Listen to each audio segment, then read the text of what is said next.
हाय दोस्तों, Hindi tech express में एक बार फिर आप सभी लोगों का हार्दिक स्वागत है।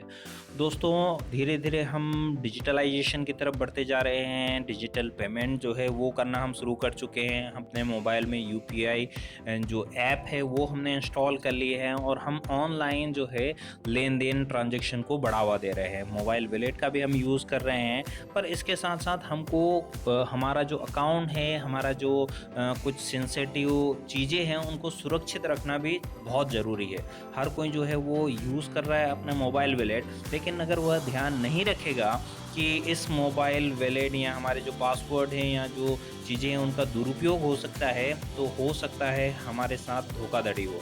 तो इसलिए मैं आज आपको इस वीडियो में बता रहा हूँ 4 ऐसी बातें जो आपको ऑनलाइन ट्रांजैक्शन के टाइम पे या अपने जो अमाउंट है उसको सेफ रखने के लिए यूज़ करनी है। अगर आप ये 4 चीज़ें यूज़ करते हैं तो आपके साथ कभी भी धोखाधड़ी नहीं होगी। जिसमें पहली जो चीज़ है वो है पब्लिक वाईफाई में ट्रांजैक्शन ना करें।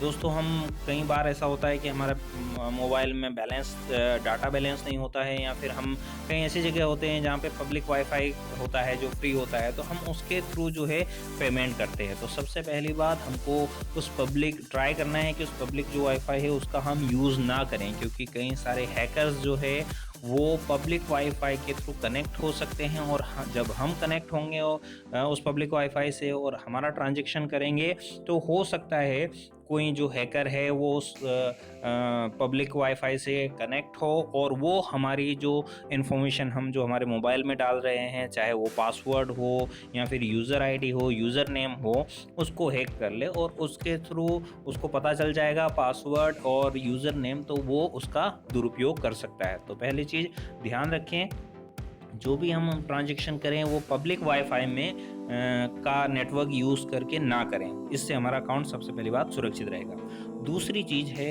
एटीएम में पिन डालते समय सावधानी। दोस्तों, हम मोबाइल का यूज़ कर ही रहे हैं, ऑनलाइन ट्रांजैक्शन भी कर रहे हैं, इसके साथ साथ हम कई बार एटीएम में जाते हैं कैश निकालने के लिए, क्योंकि हर जगह जो है वो अभी डिजिटल जो पेमेंट है वो एक्सेप्ट नहीं किया जा रहा है। तो हम कई बार एटीएम पे जाते हैं, तो थोड़ा सा एटीएम पे भी हमको ध्यान रखना पड़ेगा, क्योंकि कई सारे ऐसे केसेस आए हैं जिसमें एटीएम में एक कैमरा लगा दिया जाता है, जिसके थ्रू हमारा जो है पिन जब हम उसमें इंटर करते हैं तो वो रिकॉर्ड हो जाता है। और एक कुछ स्कीमर्स जो है मशीन में कुछ लोग इंस्टॉल कर देते हैं, जिनके थ्रू हमारा जो कार्ड का नंबर है वो भी उनके पास चला जाता है। जो कार्ड का नंबर और हमारा जो पिन है वो किसी के पास में चला जाएगा, तो बड़ी आसानी से हमारा जो पेमेंट है, हमारा जो अमाउंट है वो निकाल सकता है। तो दूसरी चीज़ का ये ध्यान रखें कि जब हम एटीएम में जाएं और अपना पिन दबा रहे हों या यूज़ कर रहे हों एटीएम को, तो उस टाइम हमारे आसपास कोई ना हो, वहाँ पर कैमरा जो है वो हमारा एटीएम का जो पिन है उस पर फोकस ना कर रहा हो। इस चीज़ का हमको ध्यान रखना है, उसको छुपा के हमको जो है इंटर करना है। थर्ड जो चीज़ है वो है फ़ोन पर कोई भी जानकारी पूछे तो जानकारी ना दें। इससे पहले दोस्तों मैं एक वीडियो बनाया था जिसमें जो है बैंक की तरफ से फ्रॉड कॉल आता है और बैंक की सेंसिटिव इन्फॉर्मेशन पूछी जाती है। अगर आपने अभी तक वो वीडियो नहीं देखा या नहीं सुना, तो ऊपर आप क्लिक करके जो आपको नोटिफिकेशन दिख रहा है वहाँ पर क्लिक करके उस वीडियो को ज़रूर देख लें। कई सारे ऐसे लोग हैं जो हाईटेक तरीके से मोबाइल पे एसएमएस भेज देते हैं बैंक के नाम से या शॉर्ट नेम से, और बोलते हैं कि आपका जो एटीएम है वो ब्लॉक हो गया है या एटीएम जो है उसको चेंज करना है, आपका कार्ड नंबर बताइए, आपका पिन नंबर बताइए। कुछ ऐसे सेंसिटिव जो चीज़ें होती है वो पूछते हैं, वो हमें किसी को नहीं देना है। कई बार ऐसा होता है कि हमको ऐसा लगता है कि रियल में ये बैंक की तरफ से कॉल आया होगा, पर दोस्तों बैंक इस तरह का कोई भी कॉल नहीं करता है, राइट। तो इस चीज़ का ध्यान रखना है कि कोई भी अगर बैंक से रिलेटेड इन्फॉर्मेशन, हमारे डिटेल अकाउंट से रिलेटेड इन्फॉर्मेशन या सेंसिटिव चीज़ पूछता है तो उसको जानकारी ना दें, ताकि हमारा अकाउंट सुरक्षित रहे।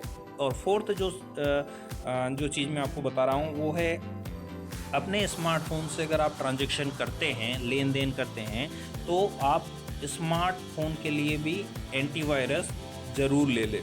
अपने मोबाइल फ़ोन में हम ज़्यादातर जो है अपने कंप्यूटर में, लैपटॉप में एंटीवायरस यूज़ करते हैं, लेकिन हमारे जो मोबाइल है उसमें भी एंटीवायरस होना बहुत ज़रूरी है। अगर हम जो है ऑनलाइन ट्रांजैक्शन मोबाइल के थ्रू करते हैं, कोई भी जो है ऐप यूज़ करते हैं ट्रांजैक्शन के लिए, क्योंकि कई सारी ऐसी हिडन जो ऐप होती हैं दोस्तों, जो हमारी पूरे मोबाइल के इन्फॉर्मेशन, हम क्या यूज़ कर रहे हैं, क्या टाइप कर रहे हैं, वो सारी इन्फॉर्मेशन कहीं पे लीक कर सकती है। तो इस चीज़ का भी ध्यान रखना है। कई सारे ऐसे एंटीवायरस हैं जिनको हम इंस्टॉल कर सकते हैं। ट्राई करें कि कुछ सर्टिफाइड जो एंटीवायरस है वो हम हमारे मोबाइल में यूज़ करें, ताकि फ़िशिंग और हैकिंग का शिकार हम ना हो। तो ये सबसे इम्पोर्टेंट चीज़ है, चौथी जो मैंने आपको बताई दोस्तों। तो ये 4 चीज़, पहली पब्लिक जो वाईफाई है उसमें ट्रांजैक्शन ना करें, अपना एटीएम पिन डालते जो समय है थोड़ा उसको छुपा कर उस पिन का यूज़ करें। थर्ड चीज़ जो है, कोई भी अगर फ़ोन पे हमारे रिलेटेड इन्फॉर्मेशन पूछता है बैंक या कोई भी, तो वो इन्फॉर्मेशन किसी को ना दें। और अपने स्मार्टफोन में अगर हम ट्रांजैक्शन करते हैं तो उसमें भी एंटीवायरस का यूज़ ज़रूर करें। इन 4 जो चीज़ों का यूज़ करेंगे तो दोस्तों जो ऑनलाइन फ्रॉड हो रहा है या जो पैसे की धोखाधड़ी हो रही है वो जो है वो हमारे अकाउंट रुक सकती है, मतलब हमारा अकाउंट सेफ रह सकता है। फिर भी अगर किसी वजह से या हमारी गलती के बिना अगर कहीं से हमारे अकाउंट से पैसे चले जाते हैं या कोई ऐसी धोखाधड़ी होती है, हो सकता है कहीं बैंक का कोई ऐसा कर्मचारी है या बैंक की तरफ से कुछ लीक हो गया और उसकी वजह से हमारा जो है नुकसान हुआ, तो उसकी रिपोर्ट तुरंत जैसे ही हमको पता चलता है उसके 3 दिन के अंदर अंदर हमको करना होती है। ट्राई करें कि अगर मुझे आज ही पता चला है कि मेरे जो अकाउंट है उससे कोई सस्पिशियस ट्रांजैक्शन हुआ है जो मैंने नहीं किया है, या जो अमाउंट है वो डिटेक्ट हो गया है, तो बैंक में उसकी लिखित में जो है वो जानकारी दे दें, रिपोर्ट कर दें, क्योंकि इसकी फिर पूरी जिम्मेदारी जो रहेगी वो बैंक की रहेगी। अगर हमारी तरफ से कोई मिस्टेक नहीं है, बैंक की तरफ से कुछ मिस्टेक रही है जिसकी वजह से हमारा नुकसान हुआ है, तो उसकी भरपाई जो है वो बैंक करेगा। तो दोस्तों यही इन्फॉर्मेशन में जो है आपको देने वाला था कि ये 4 चीज़ों को हमको ध्यान रखना है। उम्मीद है दोस्तों ये वीडियो आपको पसंद आया होगा। अगर पसंद आया तो लाइक ज़रूर करें, अपने फ्रेंड फैमिली मेम्बर वगैरह के साथ में ये शेयर भी करें, क्योंकि ज़्यादातर वो लोग इन चीज़ों का शिकार होते हैं जिनको इनके बारे में पता नहीं होता है। और अगर अभी तक आपने हमारा Hindi tech express channel subscribe नहीं किया है तो यहाँ पर क्लिक करके उसको भी सब्सक्राइब कर लें, ताकि इस तरह के और भी टेक्निकल वीडियो और इन्फॉर्मेटिव वीडियो आपको मिलते रहें। तो मिलते हैं नेक्स्ट टेक्निकल वीडियो में, तब तक के लिए have a good day, bye bye guys.